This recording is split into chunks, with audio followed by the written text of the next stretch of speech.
All right, it's the end of the session. I'm here without Snickers. Snickers is a rescue dog that is fearful and uncomfortable around men, especially men that she doesn't know, and I fall into both those categories. So she's really off the side. She's sniffing the floor, getting some good treats.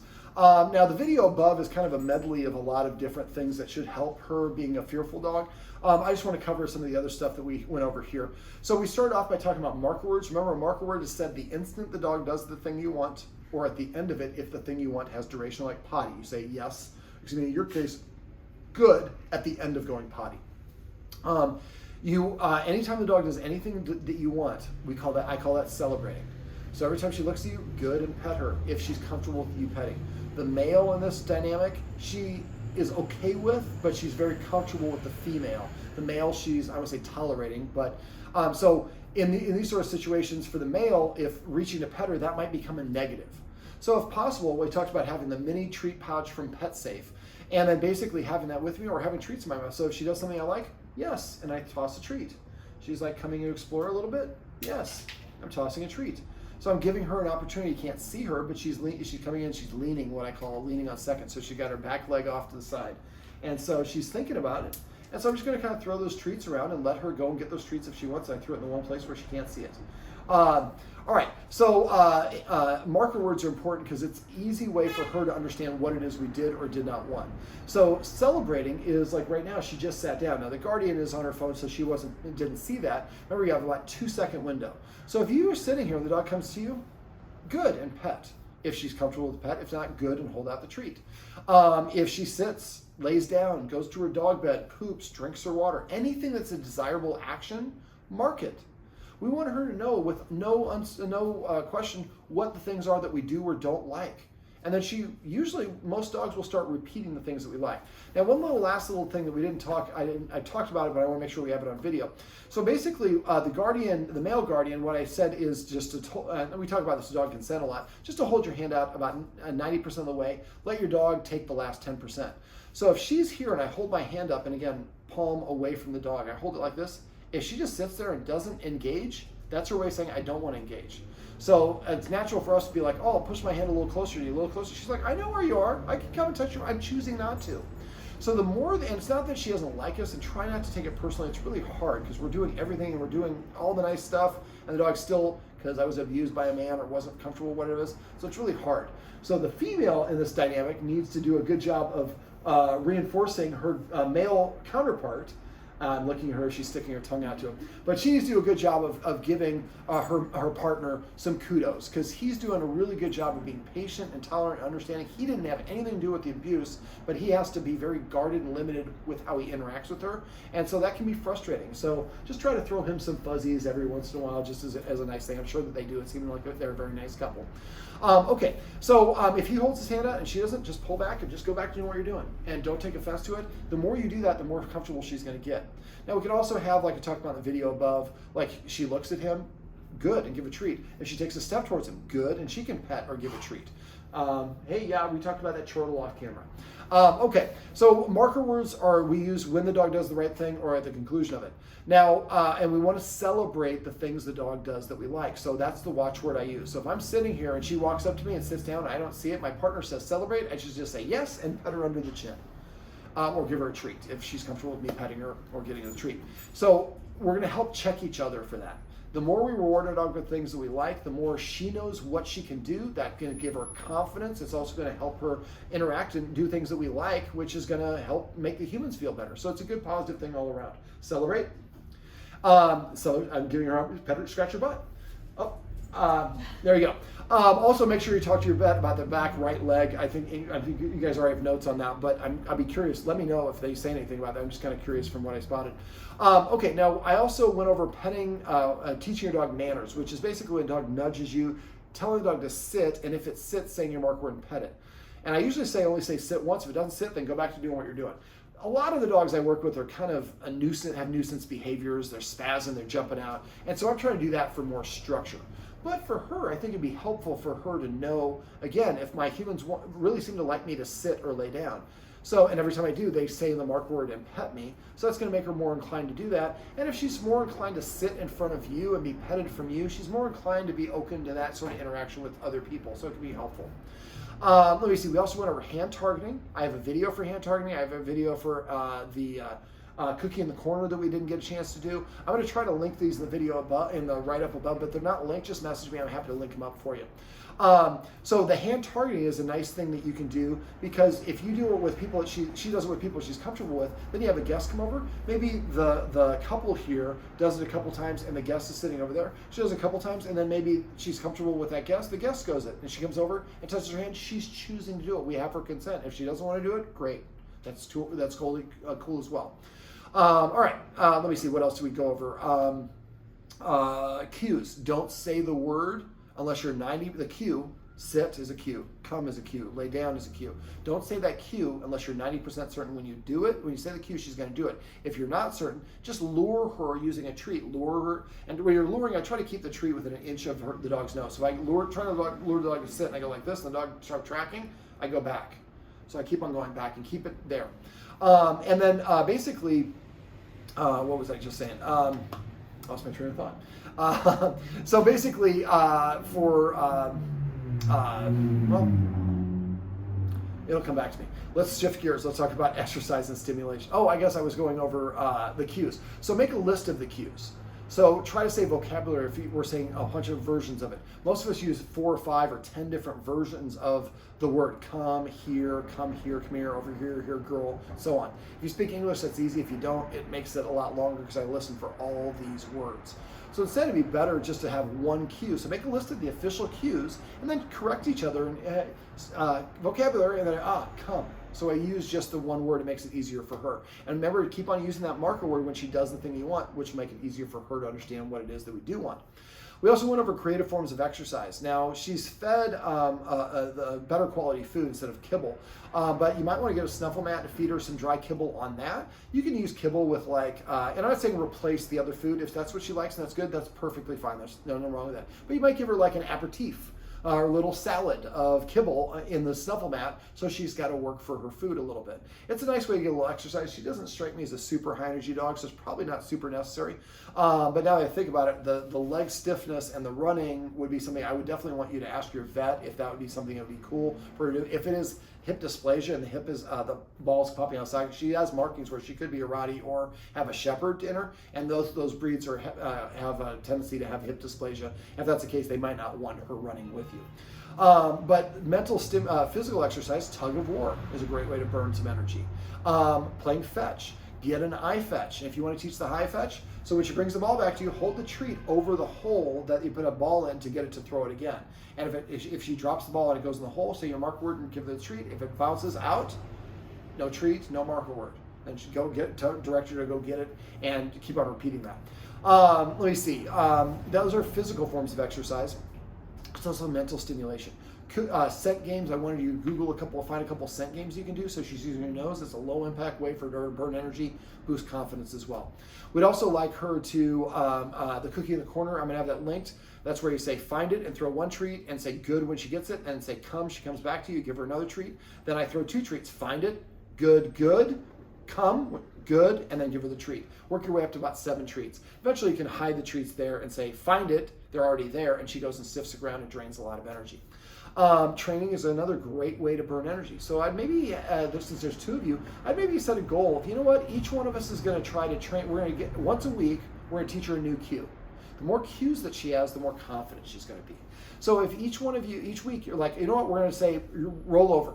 Or if you're going to teach bang and roll over, teach bang your dead first and then roll over second. And so bang your dead. You want to go outside, bang your dead. You want to go to your food, bang your dead. So after a while, you say you want to, and she's like, bang, I'm dead. And so then the next week, and so practice this in like 1-minute train sessions, each one of you twice a day, at least.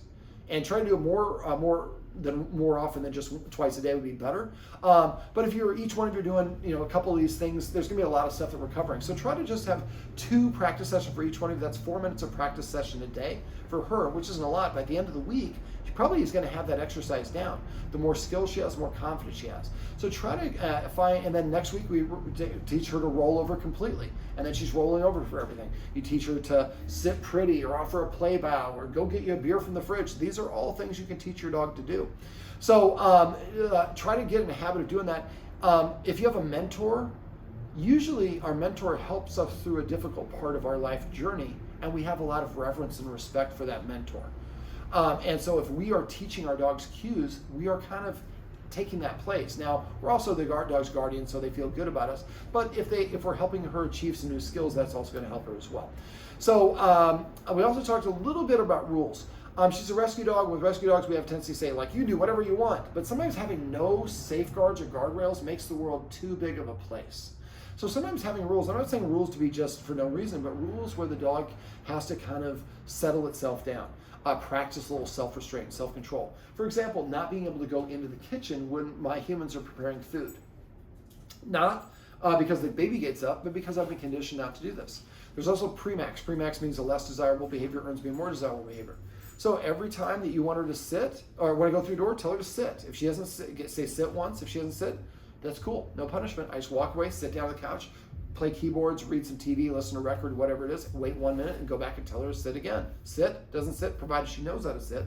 Then I sit down for 2 minutes. Next time I sit down for 4 minutes, 8 minutes. Keep on doing that until she's doing what you want her, until she sits. And when she sits, then you open the door and let her out.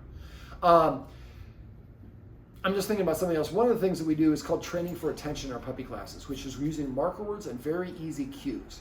And what I would like the male guardian to do is practice that on a daily basis. Grab about 15 of those really high value treats, walk around the house, sit. Yeah, good, treat. Take a couple more steps. Good, treat. Or sit, good, treat. If she knows sit. She comes to you, good, give her the treat. I'd like him to spend 1 minute twice a day, once in the morning, once in the afternoon, doing this with about 20 treats. Walk around your house. You can do hand target, you can do sit, down, anything that she knows. And as you have more skills, you're going to have more that you can add to the list. We want her to practice listening to you, being rewarded for listening to you. And if she says, I don't want to do it, after 2 or 3 attempts, put it away and then come back to it another time. Again, we want her consent and her involved in this. But this is going to help kind of jumpstart your ability to work with her, because now she has practice working in these short, easy things that she knows how to do, and she gets rewarded for doing so. Also, try to play catch with her. You do that with a little bit of kibble, and at different times of the day. Just, it's a nice thing to do. Her dog bed is right here. She goes to the dog bed, throw a piece of kibble on there. She's really coming out. There is a treat here. She's trying to come in the room. It's kind of behind a chair. I threw it in a not the great spot. She's mustering up a lot of courage. So if she musters up a lot of courage, right now, I'm holding very still. Besides talking, I'm not moving at all, because she's trying to get around this chair to get this treat. And if I cough at the wrong time, if I drop a pencil right as she's about to sniff me, that can cause her to be freaked out and think it came from me. So when she does, is she's showing that she's trying to overcome a fear and being brave, maybe that would be the watchword you say. So if she's doing something like that and I hear a guardian say brave, that means I'm going to freeze.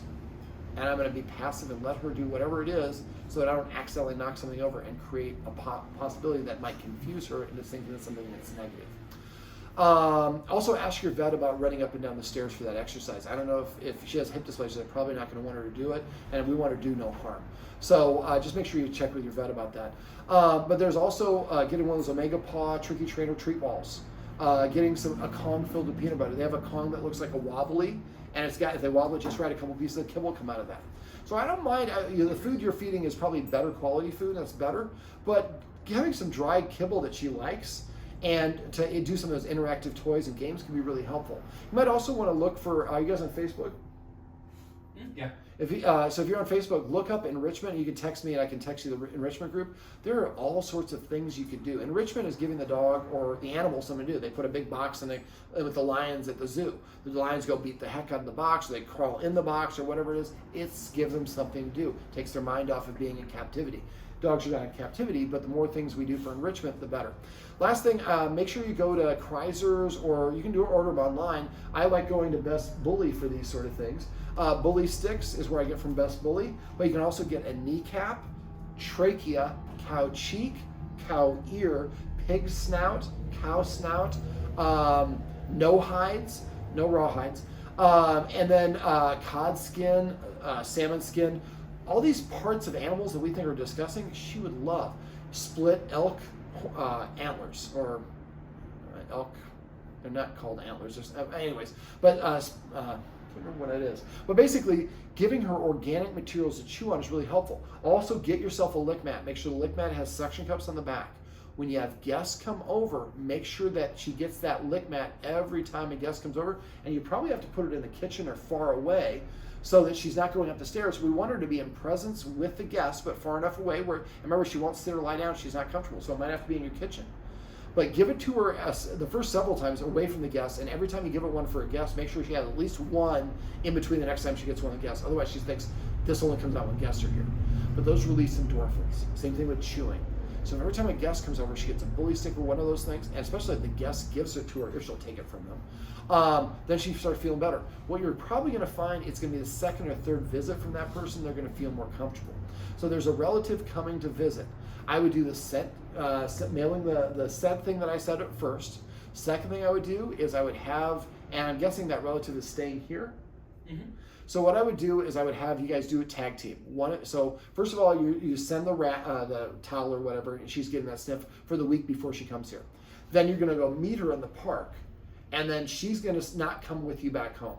And then one of you both come home, and then one of you go in your car and take her to lunch or to dinner. So she gets to meet in the park outside, and she doesn't come in here. And then after dinner, then maybe bring her back home, and the other partner who didn't take the person out to dinner takes her out to another place, and that person's there, and every time that Snickers looks, click, treat, and then you have that person get up and walk in a kind of quiet area, and the person's dropping. We've given that person those tricky trainers, and they're walking down the street dropping one, and you're walking about 20 paces behind, and Snickers is coming up and gobbling up those treats. If she doesn't gobble them up, she's saying I'm uncomfortable. So either the environment's too busy, or you might need a little bit more distance. For doing this, a great place to do this is on the north side of Montana from like 5th Street to 25th Street. Those are the really ritzy-ditzy neighborhoods. There's a lot of grass. It's very well maintained. There's open space. It's less busy, no buses. So that might be an environment to do that second time. I'd like to have her meet that, and being a female will help, but I'd like her to meet that relative 2 or 3 separate occasions before the relative comes in the house. So it could be once and then go out to lunch. It's an hour and a half later, she gets to rest. And then we meet again, and we're meeting quick for looks, and then we're following the person that put treats, and then we come back home. Then maybe and she goes to the beach or whatever, and just goes and checks out downtown Venice or whatever it is, and then calls you an hour later. And then you go meet another time and go for that walk that we talked about, and then come back together on the walk. By this point, Snickers met her 3 separate times, got to get a lot of treats, and feels very good and comfortable with her. And being a female, it probably is going to be a lot easier. That's going to really grease the wheels and have for be a much better visit, especially since she's coming to watch Snickers when Guardian's going to be out of town. So if possible, I would arrange to have her come and spend the night here the night when you're here. So that's kind of a dry run, and then you guys leave the next day if you can swing that. That just makes it a little bit easier. Now, you're going to have a lot of questions and forget some of the stuff we went over. I'm available to you. I'm going to call you from my 402 number when we get done with this video. Program that in your phone, keep it, and make sure you text me or call me if you have any questions or problems. I'm always here for you. I got videos I'm happy to share with you. So let's see if they're paying attention, because I need one of the Guardians to get up and walk behind the camera to stop the camera here in a second. But first I have to sign off. So if you have any other questions, please let me know. I don't care how long it is after the session. And if we need another follow-up session, if we do need a follow-up session, I probably want to wait, if you do decide to do medication, about 4 or 5 weeks after she's starting to give it to take effect. All right, well, that sums it up for Snickers Roadmap to Success. Remember, everything you do trains your dog, only sometimes you mean it.